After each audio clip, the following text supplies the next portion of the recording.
Hello dear learners, welcome to the knowledge point, जहाँ हम tough topics को भी बनाते हैं सुपर इजी और एग्जाम रेडी। आज का टॉपिक जो है वो काफ़ी इंटरेस्टिंग होने वाला है, जिसमें हम लोग सीखने वाले हैं रिपोर्टेड स्पीच। आप इसको डायरेक्ट इनडायरेक्ट भी कह सकते हैं और नरेशन भी कह सकते हैं। आज के इस टॉपिक में हम लोग स्टेप बाय स्टेप सीखेंगे डायरेक्ट स्पीच क्या होता है, इनडायरेक्ट स्पीच क्या होता है, टेंसेस चेंज के इंपॉर्टेंट रूल्स, प्रोनाउन और टाइम वर्ड्स कैसे चेंज होते हैं, और सबसे इम्पोर्टेंट इजी ट्रिक्स जिससे आप सेकेंड में आंसर को कर पाओगे, चाहे आप क्लास 7, 8, 9 या 10 बोर्ड में हो। ये टॉपिक एग्जाम्स में बहुत इंपॉर्टेंट है एंड आफ्टर दिस वीडियो आप नरेशन के क्वेश्चंस जो है वो कम्प्लीटली सॉल्व कर पाओगे। तो वीडियो को एंड तक ज़रूर देखना, क्योंकि मैं आपको कुछ ऐसे ट्रिक्स बताने वाली हूँ जो आपको कहीं और नहीं मिलेंगे। So let's get started. First of all, we have a definition of direct and indirect speech. There are two types of speech. First one is direct speech and second one is indirect speech. Now, what is the meaning of direct speech? Direct speech is the exact words spoken by a speaker written within the quotation mark. Quotation mark का मतलब होता है जो double inverted comma में जो भी speech लिखी जाती है उसको हम लोग बोलते हैं डायरेक्ट स्पीच। ये डायरेक्ट स्पीच वो होती है जो यहाँ पे स्पीकर जो है उसके एक्चुअल स्पोकन वर्ड्स को हम लोग यूज करते हैं, और डबल इन्वर्टेड कॉमा में जिसको हम लिखते हैं वो होती है हमारी डायरेक्ट स्पीच। फॉर एग्जाम्पल यहाँ पे मैंने लिखा है he said I am doing my homework. यहाँ पे आपको दो चीजें सीखने वाली है कि जो सब्जेक्ट के संग जो सेड लगा हुआ है उसको हम लोग कहते हैं रिपोर्टेड वर्ब, और ये जो भी डबल इन्वर्टेड कॉमा में लिखा गया है उसको हम लोग बोलते हैं रिपोर्टेड स्पीच। तो जो इनडायरेक्ट स्पीच होगी उसका डेफिनेशन क्या होगा? Indirect speech reports what someone has said without using their exact words and without quotation mark. Indirect speech वो होती है कि जिसने जो भी वर्ड बोले हैं उसको हम लोग उसके एग्जैक्ट वर्ड यूज नहीं करते, और जिसको हम लोग किसमें नहीं लिखते, कोटेशन मार्क में नहीं लिखते, मतलब डबल इन्वर्टेड कॉमा में नहीं लिखते, वो होती है हमारी इनडायरेक्ट स्पीच। इसी एग्जाम्पल को इनडायरेक्ट में देखते हैं। ही said that he was doing his homework. यहाँ पे आपको ये एक चीज ध्यान रखने की, जो भी इनडायरेक्ट स्पीच होती है वो कभी भी कोटेशन मार्क में नहीं लिखी जाती। तो कोटेशन मार्क जो है उसको रिप्लेस कर देगा हमारा कनेक्टर, इट मीन्स कंजक्शन। तो यहाँ पे हमने उन दोनों सेंटेंस को ज्वाइंट करने के लिए कनेक्टर दैट का यूज किया है। और यहाँ पे हमारा जो टेंस है वो प्रेजेंट टेंस में था, इट मीन्स प्रेजेंट कंटिन्यूस में था, तो उसको हम लोग ने चेंज किया पास्ट कंटिन्यूस। तो ऐसे छोटे छोटे जो चेंजेस है वो कैसे किए जाते हैं, सेंटेंस को हम लोग कैसे आइडेंटिफाई करेंगे, कौन सा कनेक्टर लगाएंगे, कौन से टेंस में हम लोग चेंज करेंगे, ये सारे वीडियोस में आपको आगे मिल जाएंगे। तो यहाँ पे सबसे पहले है हमारे पास basic rules of reported speech. ये जो रूल्स है ये मोस्ट इंपॉर्टेंट रूल है। यहाँ पे टोटल मैंने 6 रूल रखे हुए हैं, जिससे आपके ग्रामर के क्वेश्चंस जो है वो इजीली फाइंड आउट हो जाएंगे। सबसे पहला जो है कि the tense of reported speech changes according to the rules and the tense of reported verb does not change। यहाँ पे आपको क्या याद रखना है कि जो रिपोर्टेड स्पीच का टेंस है उसको हम लोग चेंज करते हैं, और जो रिपोर्टेड वर्ब है उसका हम लोग टेंस चेंज नहीं करते। फॉर एग्जाम्पल यहाँ पे मैंने जो एग्जाम्पल रखा था, ही said I am doing my homework, तो यहाँ पे जो रिपोर्टेड स्पीच था उसका टेंस था प्रेजेंट कंटिन्यूस। तो जब हमने उसको इनडायरेक्ट बनाया तो उसका टेंस हमने पास्ट कंटिन्यूस कर दिया था, ये रूल्स कहते हैं। बट जो यहाँ पे जो सेड है वो हमारा पास्ट टेंस में है, तो हम लोग ने सेड ही रखा उसको पास्ट टेंस में। इट मीन्स कि अगर आपके पास सेड या तो फिर सेड टू है वो आपका पास्ट टेंस होगा, और जो यहाँ पे सेज और सेज टू है वो आपका प्रेजेंट टेंस होगा। इनके टेंस जो है वो हम कभी चेंज नहीं करेंगे। जैसे कि हम लोग रिपोर्टेड स्पीच प्रेजेंट से पास्ट में ले जाएंगे, पास्ट से पास्ट परफेक्ट में ले जाएंगे, बट जो रिपोर्टेड वर्ब होता है उसका टेंस हम कभी भी चेंज नहीं करते हैं। तो यहाँ पे फर्स्ट रूल क्लियर होता है। सेकेंड रूल यहाँ पे क्या है, the comma and inverted commas are removed in indirect speech. हमने एग्जांपल्स में भी देखे कि जो कॉमा और इन्वर्टेड कॉमा होता है वो हम लोग रिमूव कर देते हैं। नेक्स्ट है यहाँ पे third, if the reporting verb is in present और future tense there is no change in the reported speech tense. Most important कि अगर आपका जो रिपोर्टिंग वर्ब है, इट मीन्स यहाँ पे जो सेज वाला कॉन्सेप्ट है कि जो सेज होता है वो आपका प्रेजेंट टेंस का होता है, और यहाँ पे जो विल से होता है वो आपका फ्यूचर टेंस में होता है। अगर आपको इस तरीके के रिपोर्टिंग वर्ब मिलते हैं तो जो हम लोग रिपोर्टेड स्पीच में चेंज करते हैं वो इसमें नहीं होगा। For example, Rahul says I work hard. यहाँ पे राहुल के संग जो है वो सेज लगा है, तो जब भी सेज होगा या विल से होगा तो हम लोग रिपोर्टेड वर्ब का टेंस चेंज नहीं करेंगे। आई वर्क हार्ड जो है वो यहाँ पे सिंपल प्रेजेंट टेंस है, तो जब हमने उसका इनडायरेक्ट बनाया तो Rahul says that he works hard, यहाँ पे भी हमने किसका यूज किया है, सिंपल प्रेजेंट टेंस का यूज किया है। ठीक है, अब उसी एग्जांपल को हम लोग रिपोर्टेड वर्ब में चेंज हुआ तो किस तरीके से पूरा आंसर जो है वो चेंज हो गया, देखिए Rahul said I am busy, यहाँ पे से रिप्रेजेंट टेंस में नहीं है, पास्ट टेंस में है। अगर पास्ट टेंस में होगा तो इसका टेंस भी चेंज किया जाएगा, तो Rahul said that he was busy, यहाँ पे ये प्रेजेंट टेंस था उसको हम लोग ने किस में कन्वर्ट किया, पास्ट टेंस में कन्वर्ट किया। आई होप आपको ये जो तीनों रूल है वो क्लियर हुए होंगे। चलिए नेक्स्ट है यहाँ पे टेंस कन्वर्जन, इसके बिना जो आपका इनडायरेक्ट टॉपिक है वो इनकम्प्लीट है। आपको यही नहीं पता होगा कि कौन से टेंस में चेंज करना है तो आंसर आप कभी नहीं बना पाओगे। सबसे पहला टेंस जो है वो है simple present tense. Simple present tense change होता है सिंपल पास्ट टेंस में। Present continuous past continuous, present perfect past perfect, present perfect continuous past perfect continuous. यहाँ पे नेक्स्ट है सिंपल पास्ट जो हुआ पास्ट परफेक्ट में, past continuous past perfect continuous. देखिए यहाँ पे अगर कंटिन्यूस है तो वो कंटिन्यूस में ही चेंज होगा, परफेक्ट है तो वो परफेक्ट में ही चेंज होगा, उसके फॉर्म में ही चेंज किया जाएगा, ये ध्यान रखिएगा। अगर पास्ट परफेक्ट है तो वो past perfect it means no change में जाएगा, और अगर वो ऑलरेडी पास्ट परफेक्ट कंटिन्यूस है तो सामने भी no change past perfect continuous में ही रहेगा।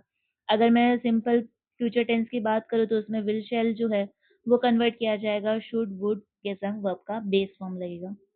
यहाँ पे मैं आपको एक ट्रिक बताती हूँ कि अगर आपका क्वेश्चन जो है वो प्रेजेंट टेंस का है तो यहाँ पे आंसर मतलब इनडायरेक्ट स्पीच जो है वो हमेशा पास्ट टेंस की बनेगी, और अगर आपका जो भी पास्ट टेंस है डायरेक्ट स्पीच में, तो जब आप उसको इनडायरेक्ट स्पीच बनाओगे तो वो पास्ट परफेक्ट में चेंज हो जाएगा। ठीक है, आपको यही चीज याद रखनी कि जो प्रेजेंट टेंस है वो पास्ट में चेंज होगा, पास्ट टेंस जो है वो किस में चेंज होगा, पास्ट परफेक्ट टेंस में चेंज होगा। ठीक है, देखिए यहाँ पे भी सेम था कि जो ये चारों प्रेजेंट के थे ये चारों पास्ट में कन्वर्ट हो गए, ये दोनों पास्ट टेंस के थे पास्ट परफेक्ट में चेंज हो गए, और ये दोनों ऑलरेडी पास्ट परफेक्ट के थे तो सामने नो चेंज, वो सेम उसी फॉर्मेट में रहे। ठीक है, नेक्स्ट है यहाँ पे हमारे पास modals time and place conversion. अगर यहाँ पे जो कैन है मतलब मॉडल्स की अगर मैं बात करूँ तो कैन कुड में चेंज होगा, मतलब जितने भी प्रेजेंट टेंस के मॉडल्स हैं वो सारे इनडायरेक्ट स्पीच में पास्ट टेंस के मॉडल्स बन जाएंगे। विल वुड में चेंज हो जाएगा, शैल शुड में, मी माइट मस्ट के दोनों फॉर्म सेम रहते हैं। Today that day, tomorrow the next day और following day, yesterday, the previous day, tonight, that night.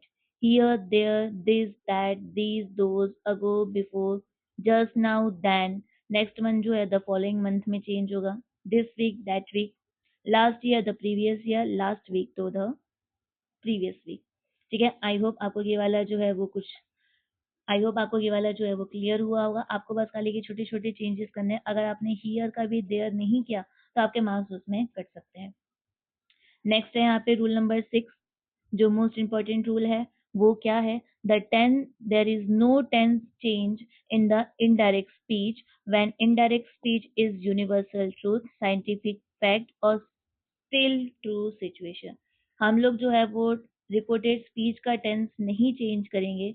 कब तक चेंज नहीं करेंगे, जब तक वो जो स्पीच है वो यूनिवर्सल ट्रूथ हो, साइंटिफिक फैक्ट हो, या तो फिर कोई भी स्टिल ट्रू सिचुएशन हो तब की।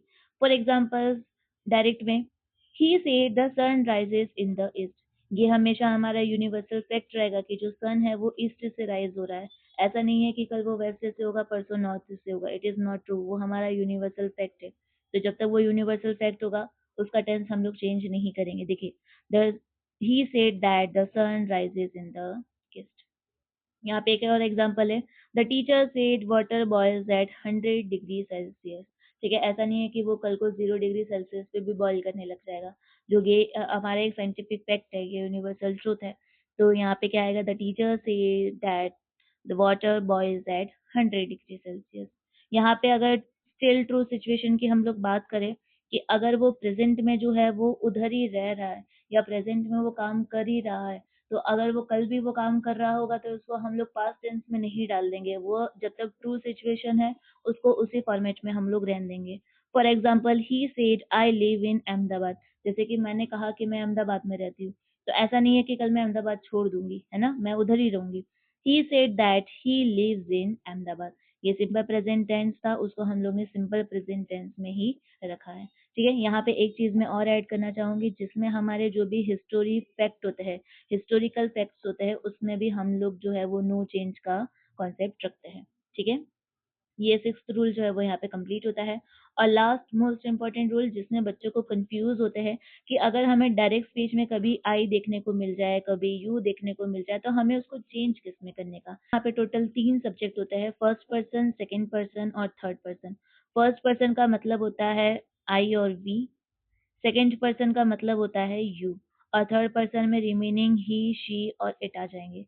तो अगर यहाँ पे आपको ये जो ग्रामर के पर्सन है, ये आपको इनडायरेक्ट जब आपको सॉल्व करना होगा, तो जब ये आपको डायरेक्ट स्पीच में देखने को मिलेंगे, तो जो फर्स्ट पर्सन है आई और वी, वो किसके अकॉर्डिंग चेंज होगा, स्पीकर के अकॉर्डिंग चेंज होगा। ये रूल को ध्यान रखिएगा कि जो फर्स्ट पर्सन है आई और वी, वो किसके अकॉर्डिंग चेंज होगा, स्पीकर के अकॉर्डिंग चेंज होगा। और जो सेकेंड पर्सन है यू, वो हमेशा किसके अकॉर्डिंग होगा, लिसनर के अकॉर्डिंग होगा। लिसनर अगर आपको सेंटेंस में दे रखा है तो ठीक है, अगर नहीं दे रखा हो तो अभी वो किस आपको उसमें अपने आप को कंसीडर करते हुए आपको अपना जो प्रोनाउन है वो यूज करना होगा, जैसे माय है, माइन है, वो सारे। नेक्स्ट है यहाँ पे थर्ड पर्सन में ही, शी, दे, तो वो सामने नो चेंज में ही जाएगा। अगर आपको डायरेक्ट स्पीच में जो है वो हमेशा थर्ड पर्सन अगर देखने को मिल रहा है, तो सामने आप नो चेंज उसको एज इट इज जो है वो यूज करोगे। मेन जो कॉन्सेप्ट है वो आपको इन दोनों का याद रखना है। बच्चे मोस्टली यहाँ पे यू में कंफ्यूज हो जाते हैं कि यू को हम लोग किस प्रोनाउन में चेंज करें। यू जो है वो हमेशा किसके अकॉर्डिंग चेंज किया जाएगा, लिसनर के अकॉर्डिंग चेंज किया जाएगा। और जो फर्स्ट पर्सन में आई और वी है, वो हमेशा स्पीकर के अकॉर्डिंग चेंज किया जाएगा। है वो इसके बेसिक रूल्स देखे थे कि हमारे जो सेंटेंस होंगे वो किस तरीके से ट्रांसफॉर्म कन्वर्ट किए जाएंगे। अब यहाँ पे हम लोग जो है वो सेंटेंसेस के टाइप्स देखेंगे। सेंटेंसेस में यहाँ पे सबसे पहले जो है वो असर्टिव सेंटेंस है। असर्टिव सेंटेंस का मतलब क्या होता है कि जो सिंपल सेंटेंस होते हैं वो, इट मीन्स उसके भी यहाँ पे 2 टाइप्स होते हैं, पॉजिटिव सेंटेंस और negative sentence. Another name of positive sentence is affirmative sentence. कि अगर आपके पास जो असर्टिव सेंटेंस है, हम लोग ने जब चैप्टर की स्टार्टिंग की थी तो उसमें मैंने आपको दो दो एग्जांपल्स बताए थे, वो सारे जो सेंटेंस है वो सारे असर्टिव सेंटेंस है। तो यहाँ पे रिपोर्टेड स्पीच में आपको एक चीज याद रखनी है कि आपको टेन जो सेंटेंस है उसका आइडेंटिफिकेशन आना चाहिए। अगर सेंटेंस का आइडेंटिफिकेशन नहीं आएगा, आपके एक जरा से मिस्टेक जो है वो आपके पूरे मार्क्स को कट कर देगी। तो मोस्ट इंपॉर्टेंट है कि आपको वो टेबल जो है कन्वर्ट वाला वो तो आना चाहिए, बट आपको ये भी आइडेंटिफाई करना आना चाहिए कि वो कौन से सेंटेंस का टाइप है, क्योंकि यहाँ पे सेंटेंस के टाइप के अकॉर्डिंग जो है वो सारे रूल्स लगेंगे। ये चीज आपको ध्यान रखनी है। तो जो असर्टिव सेंटेंस है वो सिंपल सेंटेंस होते हैं, जिसके 2 टाइप होते हैं। First one positive, another name of positive is affirmative. और नेक्स्ट है यहाँ पे negative sentence. Rule of assertive sentence में देखो, यहाँ पे अगर डायरेक्ट स्पीच में सेड है तो वो सामने सेड में ही जाएगा। सेड टू है तो वो टोल्ड में जाएगा। सेज है सामने सेज में जाएगा। और जो सेज टू है वो किस में कन्वर्ट होगा, टेल्स में कन्वर्ट होगा। और मोस्ट इंपॉर्टेंट यहाँ पे कंजक्शन जो है वो क्या यूज किया जाएगा, दैट यूज किया जाएगा। यहाँ पे मैंने ये इसलिए बोला है क्योंकि जो सेंटेंस के टाइप है, अगर इंट्रोगेटिव होगा तो उसमें दैट नहीं लगेगा, ऑब्जेक्टिव में यहाँ पे दैट नहीं लगेगा। तो ये सारी चीजें जो है वो आपको ध्यान रखनी है कि जो असर्टिव सेंटेंस है उसमें आपका कंजक्शन जो है वो दैट लगेगा। ठीक है, चलिए अब इसके कुछ एग्जाम्पल्स की तरफ बढ़ते हैं। डायरेक्ट स्पीच में सबसे पहले दे रखा है he said I am tired. Said है मतलब टेंस चेंज होगा, सिंपल प्रेजेंट टेंस है, सिंपल पास्ट टेंस में लगा दो। He said that he was tired, sorry यहाँ पे शी वाज टायर्ड होगा। नेक्स्ट है यहाँ पे डायरेक्ट स्पीच में, Rahul said to his friend I will go tomorrow. Rahul told his friend, देखो यहाँ पे जो से टू है ना वो तुरंत जो है वो टोल्ड में होगा। अब यहाँ पे कुछ बच्चे क्या करते हैं कि यहाँ पे टोल्ड तो लिख देते हैं बट सामने टू भी लगा देते हैं, तो टोल्ड टू वाला कोई भी वर्ब फॉर्म जो है वो इसमें नहीं आएगा। जो से टू है वो पूरा ही किसमें चेंज किया जाएगा, टोल्ड में चेंज किया जाएगा। तो Rahul told his friend that he would go the he would go the next day और द फॉलोइंग डे। ठीक है, विल जो है वो हमने वुड में चेंज किया। नेक्स्ट यहाँ पे he said I had been studying for 2 hours। I had been studying for 2 hours जो है वो यहाँ पे कौन सा टेंस है, पास्ट परफेक्ट कंटिन्यूस टेंस है। तो पास्ट परफेक्ट कंटिन्यूस टेंस जो है वो सामने नो चेंज में जाता है, सिर्फ यहाँ पे आपको दैट लगाना है और कुछ भी नहीं करना है। देखो he said that he had been studying for 2 hours, यहाँ पे जो आई है वो किस प्रोनाउन में चेंज हुआ, आपके ही के अकॉर्डिंग, सब्जेक्ट के अकॉर्डिंग चेंज होगा। ठीक है, नेक्स्ट है यहाँ पे he said I do not like coffee। तो ही said that he did not like coffee. यहाँ पे आई डू नॉट जो है वो आपका सिंपल प्रेजेंट का नेगेटिव है, तो वो जब चेंज होगा तो वो पास्ट सिंपल पास्ट टेंस का नेगेटिव बन जाएगा, और सिंपल पास्ट टेंस के नेगेटिव बनाने के लिए आपको डिड का यूज करना पड़ता है। ठीक है, चलिए यहाँ पे नेक्स्ट है हमारे पास असर्टिव कंप्लीट होने के बाद इंटेरोगेटिव सेंटेंस। इंटेरोगेटिव सेंटेंस जो है वो आपके एग्जाम्स में एक क्वेश्चन तो आपको देखने को मिल ही जाएगा। यहाँ पे इंट्रोगेटिव सेंटेंस का मतलब क्या होता है? To ask questions are called interrogative sentence. जिसमें हम लोग क्वेश्चंस पूछते हैं वो हमारे इंट्रोगेटिव सेंटेंस होते हैं, बट उसमें भी हमारे पास दो टाइप के इंट्रोगेटिव होते हैं। कितने टाइप के होते हैं? दो टाइप के इंट्रोगेटिव होते हैं। पहला जो इंट्रोगेटिव होता है वो होता है हमारा WH फैमिली के संग, और दूसरा जो होता है वो होता है हमारे पास विदाउट WH फैमिली। यहाँ पे WH फैमिली का मतलब क्या होगा कि जिसका जो है what, who, whom, when, where, ये सारे जो है जो WH फैमिली में आएंगे। और विदाउट WH फैमिली में जो आपके क्वेश्चंस बनेंगे वो हेल्पिंग वर्ब या मोडाल से बनेंगे, जैसे can you write a letter, is he coming today. तो यहाँ पे आपके जो है वो आपके is, am, are, was, were, जितने विल, शैल, जितने भी हेल्पिंग वर्ब्स है और मोडाल्स वर्ब है, उनसे ये सारे क्वेश्चंस बनेंगे। तो WH फैमिली का मतलब क्या होता है कि जो आपने क्वेश्चन पूछा है उसका आंसर आपको किस में आता है? स्टेटमेंट में आता है। जैसे अगर मैं आपसे पूछूं व्हाट आर यू डूइंग, तो आप उसका आंसर सिर्फ यस नो में दोगे कि आप पूरा स्टेटमेंट या सेंटेंस बोलोगे? तो आप उसमें पूरा स्टेटमेंट और सेंटेंस बोलोगे कि आप क्या कर रहे हो। ठीक है, और अगर मैं आपसे पूछूं आर यू कमिंग टुडे, तो आप उसका आंसर यस और नो में दोगे। अगर आप आ रहे हो तो आप यस बोलोगे, अगर आप नहीं आ रहे हो तो आप नो बोलोगे। तो वो जो क्वेश्चन है वो मैंने विदाउट WH फैमिली मतलब हेल्पिंग वर्ब से फ्रेम किया। तो विदाउट WH फैमिली जो है जिसका आंसर आपको किस में आता है? यस नो में आता है। आई होप आपको ये पॉइंट जो है वो क्लियर हुआ होगा। चलिए यहाँ पे जो रूल्स है इंट्रोगेटिव के वो थोड़े चेंज हो जाते हैं। जैसे असर्टिव सेंटेंस में हमारा जो से टू है वो टोल्ड में कन्वर्ट होता है ना, तो यहाँ पे जब इंट्रोगेटिव सेंटेंस की बात करते हैं तो जो हमारा चेंज है रिपोर्टेड वर्ब में वो सेड और सेड टू जो है वो किस में चेंज होता है? आस्क्ड, क्वेश्चन या तो फिर इंक्वायर्ड में। अगर आपको डायरेक्ट स्पीच में ऑलरेडी ये सारे वर्ड्स दे रखे हैं, there is no need to change in indirect speech. अगर आपको डायरेक्ट स्पीच में ये जो वर्ड्स है वो ऑलरेडी दे रखे हैं, तो जब आप उसको इनडायरेक्ट में बनाओगे तो वही वर्ड्स आप यूज कर सकते हो। जरूरी नहीं है कि आप उसको चेंज करो। ठीक है, यहाँ पे नेक्स्ट है कि आपका जो लास्ट में क्वेश्चन मार्क आता है वो फुल स्टॉप में चेंज हो जाएगा। यहाँ पे ये जो पॉइंट नंबर 3 और 4 है ये मोस्ट इंपॉर्टेंट है, ये बच्चे यहीं पे मिस्टेक करेंगे। वो क्या होगा? If WH family is used in a sentence there is no need of conjunction. अगर आपका सेंटेंस जो है वो WH फैमिली में आ रहा है, व्हाट, व्हेन, वेयर, हाउ, इन सब में आ रहा है, तो आपको कंजक्शन लगाने की कोई रिक्वायरमेंट नहीं है। बट अगर आपका जो सेंटेंस है वो WH फैमिली में नहीं है, इट मीन्स वो हेल्पिंग वर्ब या फिर वो मोडाल से फ्रेम हो रहा है, तो आपको वहाँ पे कंजक्शन जो है वो इफ और वेदर लगाने होंगे according to the sentence. Okay, यहाँ पे नेक्स्ट पॉइंट है point number 5। The sentence will not be in interrogative form in indirect speech. This means that the helping verb is used after the subject. ये भी most important point है। बच्चे यहाँ पे भी गलती करेंगे। क्या गलती करेंगे? कि जब हमारी डायरेक्ट स्पीच है वो हमारी इंट्रोगेटिव फॉर्म में है, बट जब हम उसको इनडायरेक्ट स्पीच में बनाते हैं तो वो इंट्रोगेटिव फॉर्म में नहीं रहता, वो सिंपल सेंटेंस, इट मीन्स वो असर्टिव में चेंज हो जाता है। बात करेंगे WH फैमिली के संग इनडायरेक्ट स्पीच में, तो जब भी यहाँ पे WH फैमिली आएगी तो उसके संग जो है वो सब्जेक्ट पहले आएगा, फिर हमारा जो वर्ब है वो आएगा। ये चीज आपको याद रखनी है। इस स्टेटमेंट का ये मतलब है, this mean that the helping verb is used after the subject. क्यों ऐसा होगा? क्योंकि जब हम लोग उसको इनडायरेक्ट में बनाएंगे तो उसका फॉर्म पूरा चेंज कर देंगे, क्वेश्चन मार्क जो है वो फुल स्टॉप में चेंज हो जाएगा, इसलिए। अब यहाँ पे मैंने कुछ एग्जांपल्स रखे हुए हैं, देखिए। He said, "Do you play cricket?" तो he asked if I played cricket. You जो है वो किसके अकॉर्डिंग? देखो यहाँ पे हमारा जो you है, ग्रामर के आपके पास टोटल 3 पर्सन होते हैं, फर्स्ट पर्सन, सेकंड पर्सन और थर्ड पर्सन। फर्स्ट पर्सन में I और V आता है, सेकंड पर्सन में सिर्फ you आता है, और थर्ड पर्सन में आपके रिमेनिंग जो है वो he, she और it आ जाते हैं। तो यहाँ पे आपका जो क्वेश्चन है वो सेकंड पर्सन में है। सेकंड पर्सन से आपने उसको किस में कन्वर्ट किया? फर्स्ट पर्सन में पूछ किया, क्योंकि वो मुझसे पूछ रहे हैं। नेक्स्ट है यहाँ पे, mother said, have you finished your work? तो mother asked if I had finished my work, जो पॉइंट नंबर 5 था ना आपका यहाँ पे, ये वाला, कि जो हेल्पिंग वर्ब है वो आपके मेन सब्जेक्ट के बाद आएगा, वही यहाँ पे लिखा हुआ है देखिए। सब्जेक्ट पहले आ गया, फिर हेल्पिंग वर्ब आया। आई हैड फिनिश्ड माई वर्क, ये जो है वो प्रेजेंट परफेक्ट में है, वो नीचे नीचे चेंज हुआ पास्ट परफेक्ट में। नेक्स्ट है यहाँ पे, he said where do you live, he asked where I live. ठीक है।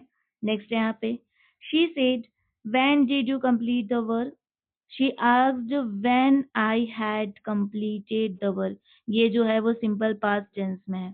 सिंपल पास्ट टेंस जो है वो नीचे पास्ट परफेक्ट में चेंज हुआ है। आई होप आपको ये वाला जो पॉइंट है वो क्लियर हुआ होगा।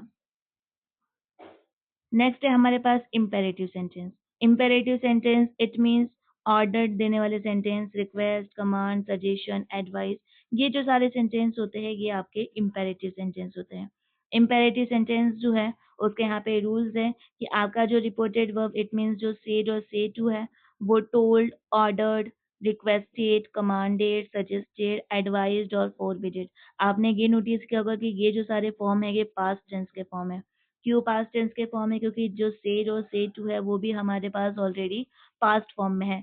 जो भी हम लोग रिपोर्टेड स्पीच बनाते हैं तो उसमें जो रिपोर्टेड वर्ब होता है उसका टेंस हम लोग चेंज नहीं कर सकते। अगर वो प्रेजेंट में है तो वो प्रेजेंट में ही जाएगा, अगर वो पास्ट में है तो वो पास्ट में ही जाएगा। नेक्स्ट है यहाँ पे, आपको जो कंजक्शन है वो टू लगाना होगा। और यहाँ पे जो टू है वो किसको फॉलो करेगा? फर्स्ट फॉर्म को, मतलब कि जब भी आप टू लगाओगे तो उसके संग वर्ब का कौन सा फॉर्म लेके चलेगा? वो base form. For example to play, इस तरीके से। ठीक है। नेक्स्ट है यहाँ पे, for the suggestion let sentences use that, subject, should और वी वन। अगर आपके सेंटेंस में कोई भी सजेशन या लेट वाले सेंटेंस आ रहे हैं तो वहां पे आप क्या यूज करोगे? कंजक्शन दैट का यूज करोगे, फिर सब्जेक्ट लगा के शुड लगाओगे और वर्ब का कौन सा फॉर्म लगाओगे? Base form. For example he said go for a walk, ये हमें एक सजेशन दे रहा है, तो he suggested that I should go for a walk, ये वाला स्ट्रक्चर इसमें फॉलो किया गया। ठीक है, चलिए आगे बढ़ते हैं इसके एग्जांपल्स की तरफ। एग्जांपल्स में है, he said to me open the door, he ordered me to open the door. देखो यहाँ पे हम लोग ने टू के संग वर्ब का बेस फॉर्म लगाया है। नेक्स्ट है, she said please help me, she requested me to help her, to plus V one. He said, take care of your health. He advised me to take care of my health. Your जो है वो किसकी बोल रहा है? मेरी health के बारे में बोल रहा है, तो my आ गया। यहाँ पे आपको प्रोनाउन के बारे में थोड़ा पता होना चाहिए कि कैसे वो चेंज किया जा रहा है। नेक्स्ट है, he said, do not touch the wire. He ordered me not to touch the wire. ठीक है। चलिए यहाँ पे नेक्स्ट है हमारे पास ऑप्टेटिव सेंटेंस। ऑप्टेटिव सेंटेंस का मतलब होता है जिसमें हम लोग विश, प्रे या तो फिर कर्ज कर रहे हो। ये जो सारे सेंटेंस होते हैं ये कैसे सेंटेंस होते हैं? ऑप्टेटिव सेंटेंस होते हैं। ऑप्टेटिव सेंटेंस का रूल है कि जो सेड और सेड टू है वो विश्ड, प्रे या तो फिर कर्ज में चेंज होता है। और यहाँ पे हम लोग किसका यूज करते हैं? कंजक्शन दैट का यूज करते हैं। अब यहाँ पे ध्यान दीजिए, जब हम लोग इसको इनडायरेक्ट में बनाएंगे तो वो जो सेंटेंस का स्ट्रक्चर है वो असर्टिव बन जाएगा। तो यहाँ पे ये जो स्ट्रक्चर है ये आपको मोस्ट इंपॉर्टेंट क्लियर होना चाहिए। एग्जाम्स में आपसे इससे भी एक क्वेश्चन बन सकता है। आईएमपी में आपको पॉइंट बता देती हूँ, जिसमें सबसे पहला जो है वो इंट्रोगेटिव से क्वेश्चन बनेगा और नेक्स्ट जो है वो आपका ऑप्टेटिव से बनेगा, चाहे आप स्कूल के एग्जाम्स दे रहे हो या तो फिर बोर्ड 2027 दे रहे हो। तो यहाँ पे सब्जेक्ट लगेगा, विश्ड है, प्रेड है, जो भी वर्ब है वो, और दैट लग गया। आपके पास मोस्ट इंपॉर्टेंट क्या लगेगा? सब्जेक्ट लगेगा, और उसी के बाद आपका वर्ब का फॉर्म लगेगा। ठीक है, इसको एग्जांपल से समझते हैं। एग्जांपल में है, he said, may you live long. तो he wished that I might live long. यहाँ पे जो I है वो आपका क्या है? सब्जेक्ट है। उसने मुझे बोला है और यहाँ पे मैंने I यूज किया है। नेक्स्ट है, she said, may God bless you. तो she prayed that God might bless me. यहाँ पे पहले सब्जेक्ट लगा है, फिर मॉडल लगा है और फिर वर्ब फॉर्म लगा है। ठीक है। नेक्स्ट है, he said may you fail, वो मुझे क्या कर रही है? कर्ज कर रही है, वो मुझे श्राप दे रही है। जैसे गो टू हेल, इस तरीके के जो वर्ड्स हैं ये आपके सारे कर्स वाले हैं।